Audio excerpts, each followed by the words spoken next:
Hello everyone, I am Damayanti. Welcome to my YouTube channel. एवं मु आलोचना करी यूनिट 4 भाषा और जातीयता गोपबंधु दास यार लंग क्वेश्चन। एटारे क्वेश्चन नंबर 1 और 2 देनी। एटारे क्वेश्चन नंबर 3 उत्कलीय जातीयता सर्वभारतीय जातीयतार परिपंथी नुहे। पठित प्रबंध भित्तिरे आलोचना कर। उत्कलर जातीयता आंदोलनर सेनापति उत्कलमणि पंडित गोपबंधु दास थिले जणे विस्मृत प्रतिभा। 1903 मसीह उत्कल गौरव मधुसूदन दास नेतृत्व आरंभ करा जायथिबा उत्कल सम्मिलन रे पंडित गोपबंधु निजको सामिल करथिले। परवर्ती पर्यायर उत्कल सम्मिलन नेतृत्व मध्य नेइथिले। उत्कल रे जातीयताबोध चेतना को अक्षुण्ण रखिबा पई एही सम्मिलन प्रतिष्ठा करा जायथिला। एही समय रे देश मिश्रण आंदोलन विशेष घनीभूत होइथिला। उत्कल सम्मिलन उत्कल रे जातीय चेतनार नवजागरण प्रतिष्ठित करथिला, जहा फल रे ए जातिर समस्त आशा और आकांक्षा को सम्मान देवा उद्देश्य रे ओडिशार तत्कालीन जननायक माने जातीय आंदोलन को सक्रिय कराइथिले। एही आंदोलनर वार्ता पुरपल्ली रे पहुंचाइबा पई आवश्यक पड़िला जातीय साहित्यर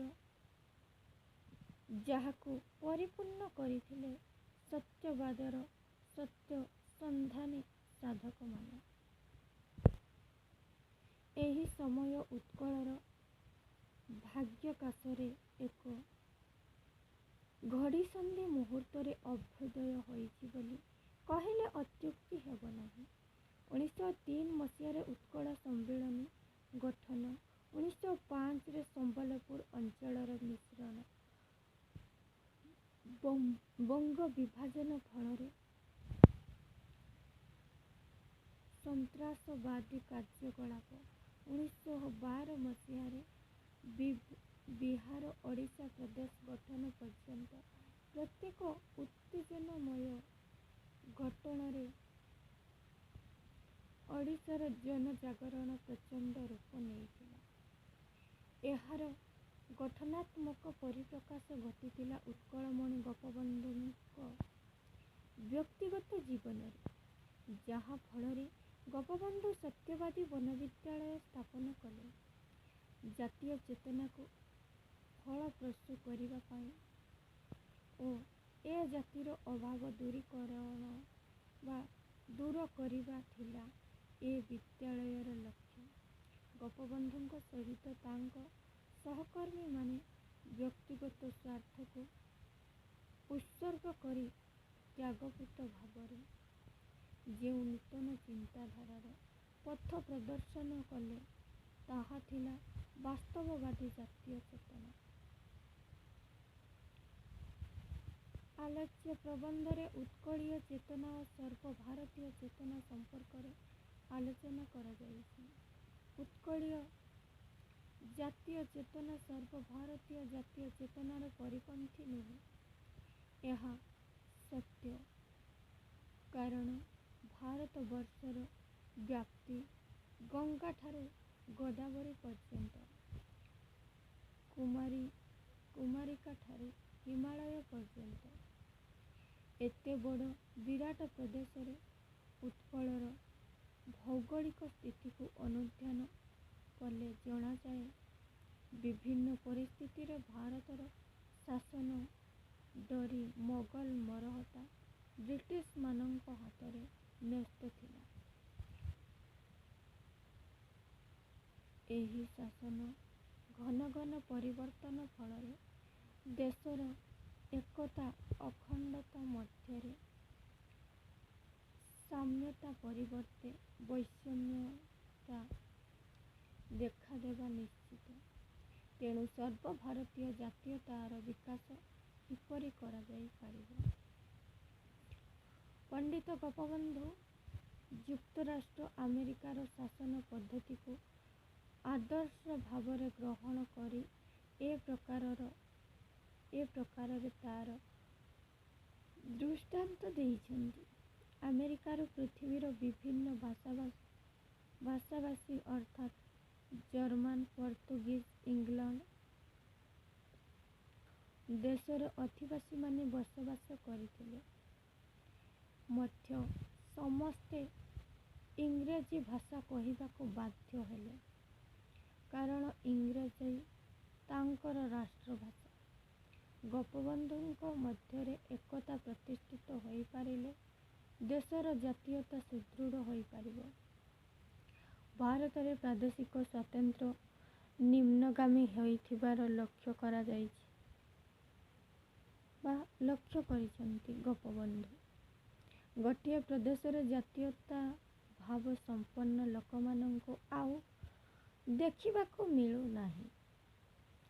ବିଭିନ୍ନ ଧର୍ମ, ବିଭିନ୍ନ ଜାତିର ଲୋକେ ଗୋଟିଏ ସ୍ଥାନରେ ଗୋଟିଏ ଦେଶରେ ବସବାସ କଲେ ମଧ୍ୟ ସେମାନେ ନିଜର ଭାଷା, ଭାବ, ରୀତିନୀତି, ପରମ୍ପରା, ଶିକ୍ଷା, ସାହିତ୍ୟକୁ ବାଛିବାକୁ ରାଜି ନୁହନ୍ତି। ଏହି ସଂକୀର୍ଣ୍ଣ ମନା ଜନତାଙ୍କର ହୀନ ଉଦ୍ଦେଶ୍ୟକୁ ଗୋପବନ୍ଧୁ ଉଲ୍ଲେଖ କରି କ୍ଷୋଭ ପ୍ରକାଶ କରିଛନ୍ତି। ଏହା ସର୍ବଭାରତୀୟ ଜାତୀୟତାର ଉନ୍ନତି ପଥରେ ଅନ୍ତରାୟ ସୃଷ୍ଟି କରୁନାହିଁ। ଆଉ ଏକ ଉଦାହରଣ ଗୋପବନ୍ଧୁ ଦେଇଛନ୍ତି। ପଠିତ ପ୍ରବନ୍ଧରେ ଦ୍ରାବିଡ଼ ସଙ୍ଗେ ଆର୍ଯ୍ୟ ସଂଘ ହେଲା। ସେ କ୍ରମେ ଆର୍ଯ୍ୟ ଭାବ, ଆର୍ଯ୍ୟ ଭାଷା ଏବଂ ଆର୍ଯ୍ୟ ସଭ୍ୟତା ଗ୍ରହଣ କଲେ। ପରିଣାମରେ ଦ୍ରାବିଡ଼ ଆର୍ଯ୍ୟ ସଙ୍ଗେ ଏକାବେଳେ ମିଶିଗଲେ। ଏହିଭଳି ଏକ ଉନ୍ନତ ମାନର ଚିନ୍ତା ଓ ଚେତନାକୁ ଗୋପବନ୍ଧୁ ନିଜର ବ୍ୟକ୍ତିଗତ ଜୀବନରେ କାର୍ଯ୍ୟକାରୀ କରିଛନ୍ତି। କାର୍ଯ୍ୟକାରୀ କରିବା ପାଇଁ ବହୁ ପ୍ରଚେଷ୍ଟା କରିଛନ୍ତି। ନିଜର ଜୀବନକୁ ଉତ୍ସର୍ଗ ମଧ୍ୟ କରିଛନ୍ତି। ସତ୍ୟବାଦୀ ବନବିଦ୍ୟାଳୟ ସ୍ଥାପନ ଫଳରେ ପ୍ରଧାନ ଲକ୍ଷ୍ୟ ସେଥିପାଇଁ ପଣ୍ଡିତ ଗୋପବନ୍ଧୁ, ପଣ୍ଡିତ ନୀଳକଣ୍ଠ, କୃପାସିନ୍ଧୁ ଓ ଆଚାର୍ଯ୍ୟ ହରିହର ଓ ପଣ୍ଡିତ ଗୋଦାବରୀଶ ପ୍ରମୁଖ ମନୀଷୀମାନେ ସାହିତ୍ୟ ମାଧ୍ୟମରେ ଉତ୍କଳୀୟ ଜାତୀୟତାର ବାର୍ତ୍ତା ସତ୍ୟବାଦୀ ସାହିତ୍ୟ ପତ୍ରିକାରେ ପ୍ରକାଶ କରିଛନ୍ତି।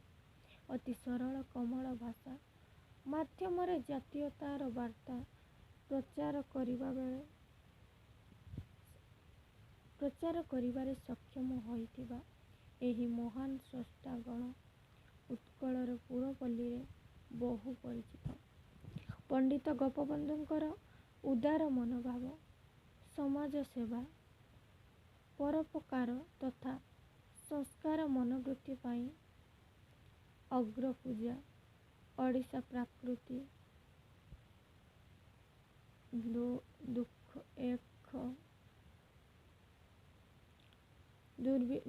ଦୁର୍ବିପାକ ମଧ୍ୟରେ ଅହରହ ନିର୍ଯାତନା ଭୋଗ କରୁଥିବା ବେଳେ ଗୋପବନ୍ଧୁ ଆଖିରୁ ଲୁହ ଗଡ଼ାଇ ସେବା କାର୍ଯ୍ୟରେ ସତ ନିୟୋଜିତ ହେଉଥିଲେ। ଜାତିର ପ୍ରାଣରେ କଷ୍ଟ ଦେଖିଲେ ଗୋପବନ୍ଧୁ ସହ୍ୟ କରିପାରନ୍ତି ନାହିଁ। ସେଥିପାଇଁ ସେ ନିଜ ପୁତ୍ର ସନ୍ତାନକୁ ଉପେକ୍ଷା କରି ଚାଲି ଯାଇଛନ୍ତି ଦେଶ ଜନତାଙ୍କ ସେବାର ଉଦ୍ଦେଶ୍ୟରେ। ଓଡ଼ିଶାବାସୀ ତାଙ୍କର ସନ୍ତାନ। ସଦାସର୍ବଦା ଜାତୀୟତାର ବାର୍ତ୍ତା ପ୍ରଚାର କରିବା ସହିତ ଏକ ସମୃଦ୍ଧ ତଥା ସ୍ୱାଧୀନ ଓଡ଼ିଶା ଗଠନର ସ୍ୱପ୍ନ ଗୋପବନ୍ଧୁ ଦେଖୁଥିଲେ। ସେ ଥିଲେ ଉତ୍କଳର ଗୋପବନ୍ଧୁ। ଉତ୍କଳୀୟ ଜାତୀୟତାକୁ ସର୍ବଭାରତୀୟ ଜାତୀୟତାର ପରିପନ୍ଥୀ କରାଇବା ପାଇଁ ସେ ଆପ୍ରାଣ ଉଦ୍ୟମ କରି ସଫଳତା ଲାଭ କରିଛନ୍ତି। ଭାଷା ଓ ଜାତୀୟତା ପ୍ରବନ୍ଧ ଅବଲମ୍ବନରେ ପଣ୍ଡିତ ଗୋପବନ୍ଧୁ ଦାସଙ୍କ ଉଦ୍ୟମ ଭାବନା ସମ୍ପର୍କରେ ଆଲୋଚନା କର। ବିଂଶ ଶତାବ୍ଦୀର ପ୍ରଥମ ପର୍ଯ୍ୟାୟରେ ଓଡ଼ିଶାରେ ଆରମ୍ଭ ହୋଇଥିଲା ଜାତୀୟତାବାଦୀ ଆନ୍ଦୋଳନ।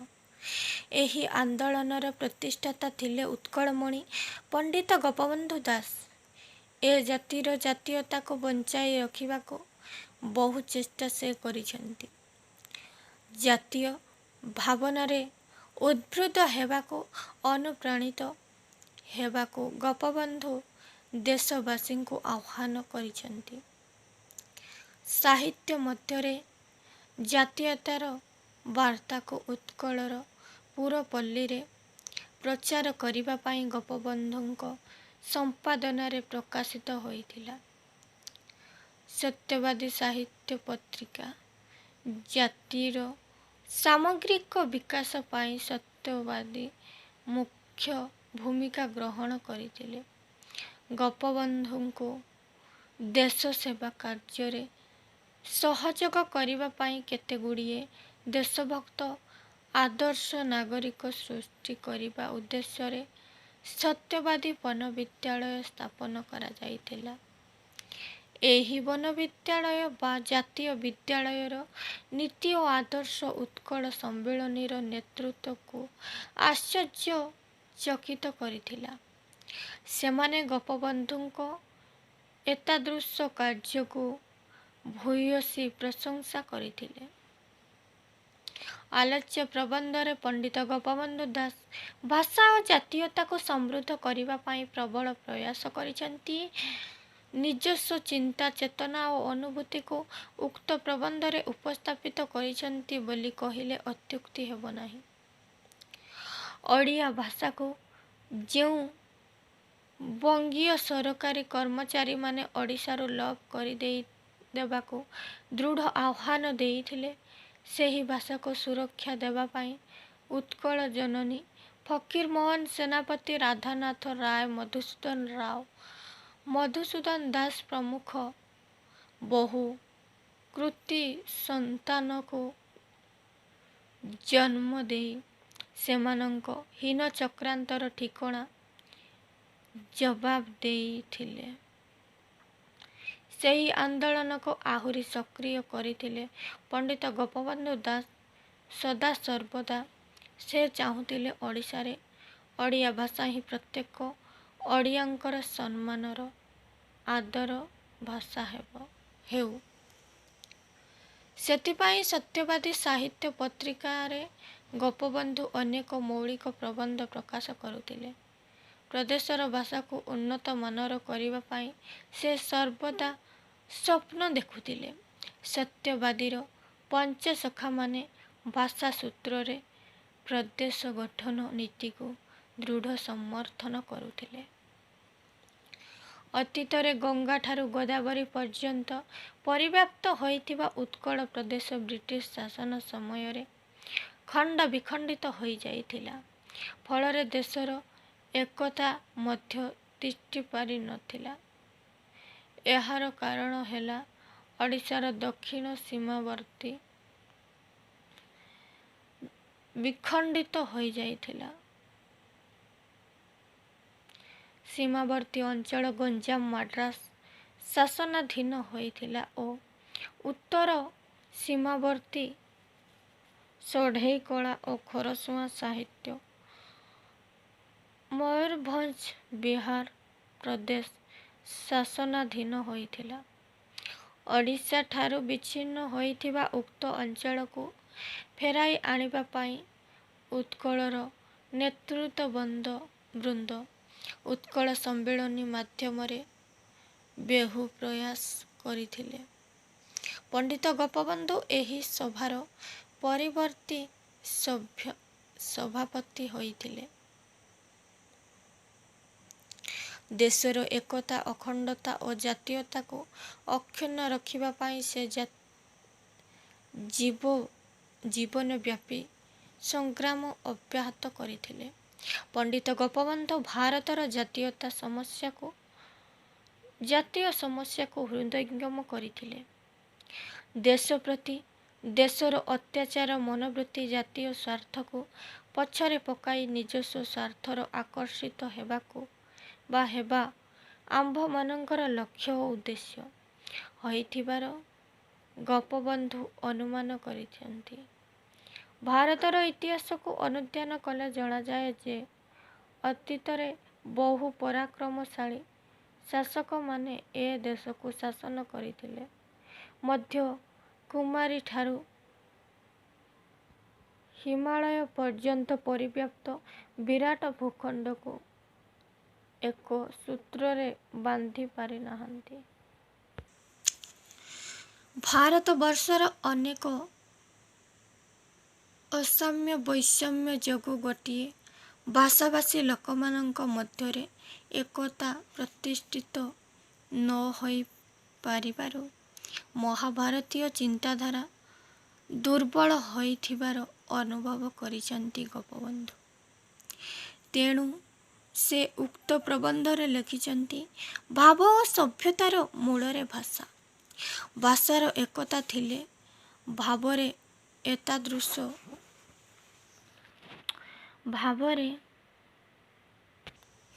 ଏକତା ସୁନିଶ୍ଚିତ। ଭାବ ଓ ସଭ୍ୟତାର ସଂଯୋଗ ସେତୁ ହେଉଛି ଭାଷା। ଭାଷା ସମୃଦ୍ଧ ନ ହେଲେ, ବଳିଷ୍ଠ ନ ହେଲେ ଭାବ ଓ ସଭ୍ୟତା ମଧ୍ୟରେ ସାମଞ୍ଜସ୍ୟ ରହିପାରିବ ନାହିଁ। ଭାଷାକୁ ଏକତାର ସୂତ୍ରରେ ବାନ୍ଧି ରଖିବାକୁ ପ୍ରାବନ୍ଧିକ ଆହ୍ୱାନ ଦେଇଛନ୍ତି। ଭାଷାକୁ ଏକତାର ସୂତ୍ରରେ ଆବଦ୍ଧ କରିପାରିଲେ ଭାବ ଆପଣା ଛାଏଁ ଏକତ୍ୱବୋଧ ପ୍ରଚାର କରିପାରିବ। ବର୍ତ୍ତମାନ ପୃଥିବୀର ପ୍ରତ୍ୟେକ ସଭ୍ୟ ଦେଶରେ ଏହି ନୀତିର ପ୍ରବଚନ ହେଉଛି। ଯୁକ୍ତରାଷ୍ଟ୍ର ଆମେରିକାରେ ଇଂରାଜୀ, ଜର୍ମାନ, ପର୍ତ୍ତୁଗୀଜ ଇତ୍ୟାଦି ନାନା ଜାତିର ଲୋକେ ବସବାସ କଲେ ମଧ୍ୟ ସମସ୍ତେ ଇଂରାଜୀ ଭାଷାକୁ ଏକତାର ସୂତ୍ରରେ ବାନ୍ଧି ରଖିବାକୁ ପ୍ରାବନ୍ଧିକ ଆହ୍ୱାନ ଦେଇଛନ୍ତି। ଭାଷାକୁ ଏକତାର ସୂତ୍ରରେ ଆବଦ୍ଧ କରିପାରିଲେ ଭାବ ଆପଣା ଛାଏଁ ଏକତ୍ୱବୋଧ ପ୍ରଚାର କରିପାରିବ। ବର୍ତ୍ତମାନ ପୃଥିବୀର ପ୍ରତ୍ୟେକ ସଭ୍ୟ ଦେଶରେ ଏହି ନୀତିର ପ୍ରଚଳନ ହୋଇଛି। ଯୁକ୍ତରାଷ୍ଟ୍ର ଆମେରିକାରେ ଇଂରାଜୀ, ଜର୍ମାନ, ପର୍ତ୍ତୁଗୀଜ ଇତ୍ୟାଦି ନାନା ଜାତିର ଲୋକେ ବସବାସ କଲେ ମଧ୍ୟ ସମସ୍ତେ ଇଂରାଜୀ ଭାଷାକୁ ଦେଶର ବା ରାଷ୍ଟ୍ରର ଭାଷା ଭାବରେ ଗ୍ରହଣ କରିଛନ୍ତି। ରାଷ୍ଟ୍ରର ଭାଷାକୁ ଗ୍ରହଣ ନ କଲେ ବାସନ୍ଦ ହେବାର ବ୍ୟବସ୍ଥା ସେଠାରେ ମାନ୍ୟତା ଦେବା ଉଚିତ। ପଣ୍ଡିତ ଗୋପବନ୍ଧୁ ସର୍ବଦା ନିଜ ପ୍ରଦେଶ ସହିତ ସମଗ୍ର ଭାରତବର୍ଷର ଏକତା ଓ ଜାତୀୟତାକୁ ଅକ୍ଷୁଣ୍ଣ ରଖିବାକୁ ଭାଷା ଓ ଜାତୀୟତା ପ୍ରବନ୍ଧ ମଧ୍ୟରେ ନିବେଦନ କରିଛନ୍ତି। ଯେଉଁ ଏକତା ଓ ଅଖଣ୍ଡତାକୁ ଭାଷା ଓ ଭାବ ମାଧ୍ୟମରେ ପ୍ରକାଶ କରିବାର ପ୍ରତିଷ୍ଠା ଆର୍ଯ୍ୟ ଋଷିମାନେ ଗ୍ରହଣ କରିଥିଲେ, ତାହା ଥିଲା ବାସ୍ତବରେ ମନୁଷ୍ୟ ସହିତ ମନୁଷ୍ୟ ପ୍ରାଣର ମିଳନ ପାଇଁ ଏକମାତ୍ର ପନ୍ଥା। ଆର୍ଯ୍ୟମାନଙ୍କର ଦ୍ରାବିଡ଼ମାନଙ୍କ ମୋହିତ ସଂଘର୍ଷ ହୋଇଥିଲେ ମଧ୍ୟ ଏ ପ୍ରଦେଶରେ ଦ୍ରାବିଡ଼ମାନେ ପରବର୍ତ୍ତୀ ଅବସ୍ଥାରେ ଆର୍ଯ୍ୟ ସଭ୍ୟତା ସଂସ୍କୃତିକୁ ଗ୍ରହଣ କରିବାର ଜଣାଯାଏ। ତେଣୁ ଗୋପବନ୍ଧୁଙ୍କ ଉଦାର ଜାତୀୟତା ମନୋଭାବକୁ ଉକ୍ତ ପ୍ରବନ୍ଧରେ ଉପସ୍ଥାପିତ କରିବା ସହିତ ତାଙ୍କ ବଳିଷ୍ଠ ଜାତୀୟତାବାଦ ଦୃଷ୍ଟିଗୋଚର ପରିଚୟ ପ୍ରଦାନ କରିଛି। ପୁତ୍ର ସନ୍ତାନକୁ ଉପେକ୍ଷା କରି ଚାଲି ଯାଇଛନ୍ତି ଦେଶ ଜନତାଙ୍କ ସେବା ଉଦ୍ଦେଶ୍ୟରେ। ଓଡ଼ିଶାବାସୀ ତାଙ୍କ ସନ୍ତାନ ସଦାସର୍ବଦା ଜାତୀୟତାର ବାର୍ତ୍ତା ପ୍ରଚାର କରିବା ସହିତ ଏକ ସମୃଦ୍ଧ ତଥା ସ୍ୱାଧୀନ ଓଡ଼ିଶା ଗଠନର ସ୍ୱପ୍ନ ଗୋପବନ୍ଧୁ ଦେଖୁଥିଲେ। ସେ ଥିଲେ ଉତ୍କଳର ଗୋପବନ୍ଧୁ। ଉତ୍କଳୀୟ ଜାତୀୟତାକୁ ସର୍ବଭାରତୀୟ ଜାତୀୟତାର ପରିପନ୍ଥୀ କରିବା ପାଇଁ ସେ ଆପ୍ରାଣ ଉଦ୍ୟମ କରି ସଫଳତା ଲାଭ କରିଛନ୍ତି। କ୍ୱେଶ୍ଚନ୍ ନମ୍ବର 4, ଭାଷା ଓ ଜାତୀୟତା ପ୍ରବନ୍ଧ ଅବଲମ୍ବନରେ ପଣ୍ଡିତ ଗୋପବନ୍ଧୁ ଦାସଙ୍କ ଉଦାର ଭାବନା ସମ୍ପର୍କରେ ଆଲୋଚନା କର। ବିଂଶ ଶତାବ୍ଦୀର ପ୍ରଥମ ପର୍ଯ୍ୟାୟରେ ଓଡ଼ିଶାରେ ଆରମ୍ଭ ହୋଇଥିଲା ଜାତୀୟବାଦୀ ଆନ୍ଦୋଳନ। ଏହି ଆନ୍ଦୋଳନର ପ୍ରତିଷ୍ଠାତା ଥିଲେ ଉତ୍କଳମଣି ପଣ୍ଡିତ ଗୋପବନ୍ଧୁ ଦାସ। ଏ ଜାତିର ଜାତୀୟତାକୁ ବଞ୍ଚାଇ ରଖିବାକୁ ବହୁ ଚେଷ୍ଟା ସେ କରିଛନ୍ତି। ଜାତୀୟ ଭାବନାରେ ଉଦ୍ବୁଦ୍ଧ ହେବାକୁ, ଅନୁପ୍ରାଣିତ ହେବାକୁ ଗୋପବନ୍ଧୁ ଦେଶବାସୀଙ୍କୁ ଆହ୍ୱାନ କରିଥିଲେ। ସାହିତ୍ୟ ମାଧ୍ୟମରେ ଜାତୀୟତାର ବାର୍ତ୍ତାକୁ ଉତ୍କଳର ପୁରପଲ୍ଲୀରେ ପ୍ରଚାର କରିବା ପାଇଁ ଗୋପବନ୍ଧୁଙ୍କର ସମ୍ପାଦନାରେ ପ୍ରକାଶିତ ହୋଇଥିଲା ସତ୍ୟବାଦୀ ସାହିତ୍ୟ ପତ୍ରିକା। ଜାତିର ସାମଗ୍ରିକ ବିକାଶ ପାଇଁ ସତ୍ୟବାଦୀ ପ୍ରମୁଖ ଭୂମିକା ଗ୍ରହଣ କରିଥିଲା। ଗୋପବନ୍ଧୁଙ୍କ ଦେଶର କାର୍ଯ୍ୟରେ ସହାୟକ କରିବା ପାଇଁ କେତେଗୁଡ଼ିଏ ଦେଶଭକ୍ତ ଆଦର୍ଶ ନାଗରିକ ସୃଷ୍ଟି କରିବା ଉଦ୍ଦେଶ୍ୟରେ ସତ୍ୟବାଦୀ ବନବିଦ୍ୟାଳୟ ସ୍ଥାପନ କରାଯାଇଥିଲା। ଏହି ବନବିଦ୍ୟାଳୟ ବା ଜାତୀୟ ବିଦ୍ୟାଳୟର ନୀତି ଓ ଆଦର୍ଶ ଉତ୍କଳୀୟ ସମ୍ମିଳନୀର ନେତୃତ୍ୱଙ୍କୁ ଆଶ୍ଚର୍ଯ୍ୟଚକିତ କରିଥିଲା। ସେମାନେ ଗୋପବନ୍ଧୁଙ୍କ ଏତାଦୃଶ କାର୍ଯ୍ୟକୁ ଭୂୟଃ ପ୍ରଶଂସା କରିଥିଲେ। ଆଲୋଚ୍ୟ ପ୍ରବନ୍ଧରେ ପଣ୍ଡିତ ଗୋପବନ୍ଧୁ ଦାସ ଭାଷା ଓ ଜାତୀୟତାକୁ ସମୃଦ୍ଧ କରିବା ପାଇଁ ପ୍ରବଳ ପ୍ରୟାସ କରିଛନ୍ତି। ନିଜସ୍ୱ ଚିନ୍ତା, ଚେତନା ଓ ଅନୁଭୂତିକୁ ଉକ୍ତ ପ୍ରବନ୍ଧରେ ଉପସ୍ଥାପିତ କରିଛନ୍ତି ବୋଲି କହିଲେ ଅତ୍ୟୁକ୍ତି ହେବ ନାହିଁ। ଓଡ଼ିଆ ଭାଷାକୁ ଯେଉଁ ବଙ୍ଗୀୟ ସରକାରୀ କର୍ମଚାରୀମାନେ ଓଡ଼ିଶାର ଲୋପ କରିଦେବାକୁ ଦୃଢ଼ ଆହ୍ୱାନ ଦେଇଥିଲେ, ସେ ଭାଷାକୁ ସୁରକ୍ଷା ଦେବା ପାଇଁ ଉତ୍କଳ ଜନନୀ ଫକୀରମୋହନ ସେନାପତି, ରାଧାନାଥ ରାୟ, ମଧୁସୂଦନ ରାଓ, ବ୍ରଜସୁନ୍ଦର ଦାସ ବହୁ କୃତି ସନ୍ତାନଙ୍କୁ ଜନ୍ମ ଦେଇ ସେମାନଙ୍କ ହୀନ ଚକ୍ରାନ୍ତର ଠିକଣା ଜବାବ ଦେଇଥିଲେ। ସେ ଆନ୍ଦୋଳନକୁ ଆହୁରି ସକ୍ରିୟ କରିଥିଲେ। ପଣ୍ଡିତ ଗୋପବନ୍ଧୁ ଦାସ ସଦାସର୍ବଦା ସେ ଚାହୁଁଥିଲେ ଓଡ଼ିଶାରେ ଓଡ଼ିଆ ଭାଷା ହିଁ ପ୍ରତ୍ୟେକ ଓଡ଼ିଆଙ୍କର ସମ୍ମାନର, ଆଦରର ଭାଷା ହେଉ। ସେଥିପାଇଁ ସତ୍ୟବାଦୀ ସାହିତ୍ୟ ପତ୍ରିକାରେ ଗୋପବନ୍ଧୁ ଅନେକ ମୌଳିକ ପ୍ରବନ୍ଧ ପ୍ରକାଶ କରିଥିଲେ। ପ୍ରଦେଶର ଭାଷାକୁ ଉନ୍ନତ ମାନର କରିବା ପାଇଁ ସେ ସର୍ବଦା ସ୍ୱପ୍ନ ଦେଖୁଥିଲେ।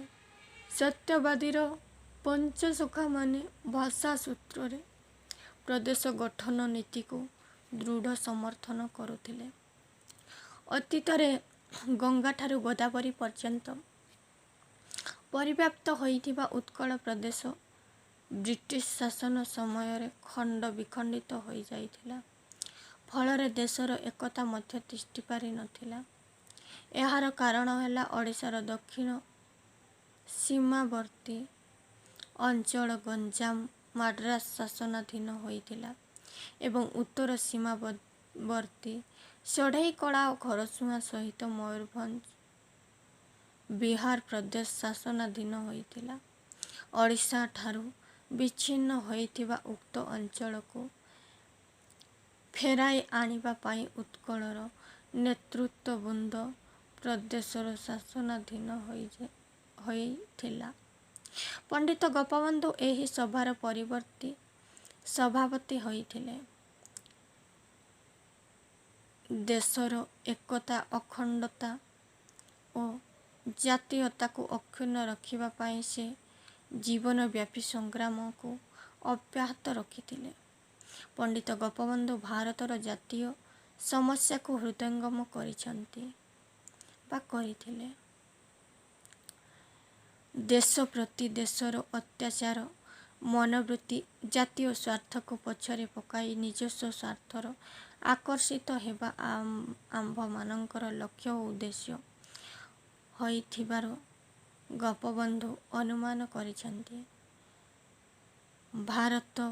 ଭାରତର ଇତିହାସକୁ ଅନୁଧ୍ୟାନ କଲେ ଜଣାଯାଏ ଯେ ଅତୀତରେ ବହୁ ପରାକ୍ରମଶାଳୀ ଶାସକମାନେ ଏ ଦେଶକୁ ଶାସନ କରିଥିଲେ ମଧ୍ୟ କୁମାରିକାରୁ ହିମାଳୟ ପର୍ଯ୍ୟନ୍ତ ପରିବ୍ୟାପ୍ତ ବିରାଟ ଭୂଖଣ୍ଡକୁ ଏକ ସୂତ୍ରରେ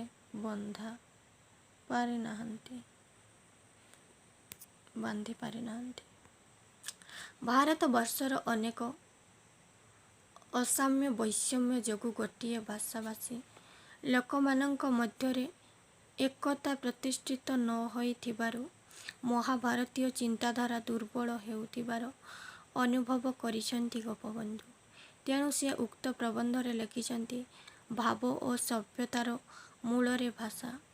ଭାଷାର ଏକତା ଥିଲେ ଭାବରେ ଏକତା ସୁନିଶ୍ଚିତ। ଭାବ ଓ ସତ୍ୟତାର ସଂଯୋଗ ସେତୁ ହେଉଛି ଭାଷା। ଭାଷା ସମୃଦ୍ଧ ନ ହେଲେ, ବଳିଷ୍ଠ ନ ହେଲେ ଭାବ ଓ ସଭ୍ୟତା ମଧ୍ୟରେ ସାମଞ୍ଜସ୍ୟ ରହିପାରିବ ନାହିଁ। ଭାଷାକୁ ଏକତ୍ୱବଦ୍ଧ ପ୍ରଚାର କରିପାରିବ। ବର୍ତ୍ତମାନ ପୃଥିବୀର ପ୍ରତ୍ୟେକ ସଭ୍ୟ ଦେଶରେ ଏହି ନୀତିର ପ୍ରଚଳନ ହୋଇଛି। ଯୁକ୍ତରାଷ୍ଟ୍ର ଆମେରିକାରେ ଇଂରାଜୀ, ଜର୍ମାନୀ, ପର୍ତ୍ତୁଗୀଜ ଇତ୍ୟାଦି ନାନା ଜାତିର ଲୋକେ ବସବାସ କଲେ ମଧ୍ୟ ସମସ୍ତେ ଇଂରାଜୀ ଭାଷାକୁ ଦେଶର ବା ରାଷ୍ଟ୍ରର ଭାଷା ଭାବେ ଗ୍ରହଣ କରିଛନ୍ତି। ରାଷ୍ଟ୍ରର ଭାଷାକୁ ଗ୍ରହଣ ନ କଲେ ବାସନ୍ଦ ହେବାର ବ୍ୟବସ୍ଥା ସେଠାରେ ମାନ୍ୟତା ଦେବା ଉଚିତ। ଓଡ଼ିଶାର ବିଭିନ୍ନ ଅଞ୍ଚଳରେ ବସବାସ କରୁଥିବା ଅଣ-ଓଡ଼ିଆ ଅଧିବାସୀମାନେ ଓଡ଼ିଶାର ପାଣି, ପବନ, ଶିକ୍ଷା, ସଂସ୍କୃତି, ସଭ୍ୟତା ଓ ଭାଷା ସହିତ ଓତପ୍ରୋତ ଭାବେ ଜଡ଼ିତ ହେବା ଉଚିତ। ଯାହା ଫଳରେ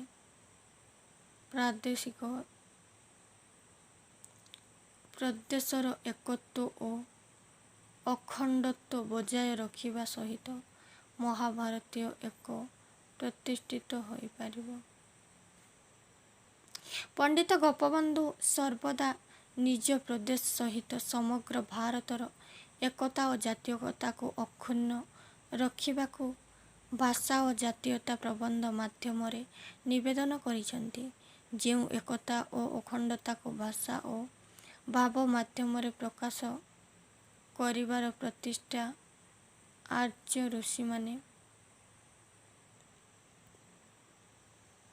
ଆର୍ଯ୍ୟ ଋଷିମାନଙ୍କର ଦ୍ରାବିଡ଼ମାନଙ୍କ ମୋହିତ ସଂଘର୍ଷ ହୋଇଥିଲେ ମଧ୍ୟ ଏ ପ୍ରକାରରେ ଦ୍ରାବିଡ଼ମାନେ ପରବର୍ତ୍ତୀ ଅବସ୍ଥାରେ ଆର୍ଯ୍ୟ ସଭ୍ୟତା ସଂସ୍କୃତିକୁ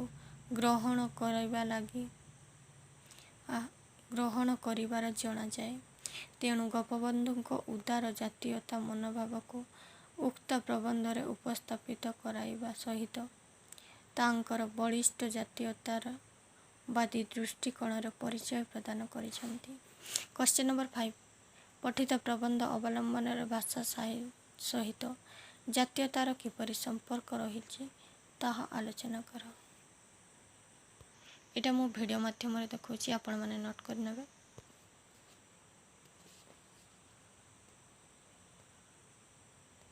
ଆଜିର ଆଲୋଚନା ଏତିକିରେ ସମାପ୍ତ କରୁଛି। ପରବର୍ତ୍ତୀ ଭିଡ଼ିଓରେ ୟୁନିଟ୍ 4 ସେକେଣ୍ଡ ଅଧ୍ୟାୟ ଆଲୋଚନା କରିବି। ନମସ୍କାର।